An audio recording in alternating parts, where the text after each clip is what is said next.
ఈ కొండల్లో శ్రీ మహావిష్ణువు దశావతారాల దర్శనం చేసుకోవచ్చు. అవును, మీరు చూస్తున్న ఆలయం చుట్టూ కొండల రూపంలో స్వామివారి దశావతారాలు దర్శనమిస్తాయి. ఈ టెంపుల్ ఎక్కడుందో చెప్తాను, వీడియోను లైక్ చేసి సేవ్ చేసుకోండి. వీటిని కాజాగూడ హిల్స్ అంటారు. 250 కోట్ల సంవత్సరాల పురాతన కొండలు. ఇక్కడ 800 ఏళ్ల పురాతన అనంత పద్మనాభ స్వామి ఆలయం ఉంది. ఈ ఆలయం స్వయంభు. ఇక్కడ కూర్మావతారం రూపంలో ఒక కొండ దర్శనమిస్తుంది. కూర్మం అంటే తాబేలు, పక్కనే మత్స్యావతారం, ఒక చేప నోరు తెరిచినట్టు ఒక కొండ కనిపిస్తుంది.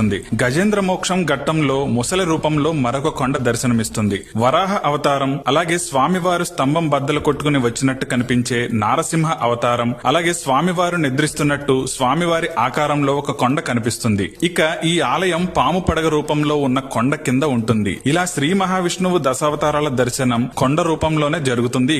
ఇక్కడ స్వామివారు ప్రత్యక్షంగా ఉన్నట్టు నమ్ముతారు భక్తులు. పురాతన ఆలయాలు దర్శించుకోవడం ఇష్టమైతే ఈ ఆలయం ఒక మస్ట్ విజిట్ ప్లేస్. మణికొండలో మరిచెట్టు జంక్షన్ నుండి జస్ట్ 2 కిలోమీటర్స్ దూరంలో ఉంటుంది ఈ ఆలయం. స్క్రీన్ పై కనిపించే కోడ్ గూగుల్ మ్యాప్స్ లో సెర్చ్ చేస్తే ఈ ఆలయానికి సులభంగా చేరుకోవచ్చు. వీడియోను మీ ఫ్రెండ్స్ అండ్ ఫ్యామిలీకి షేర్ చేయండి.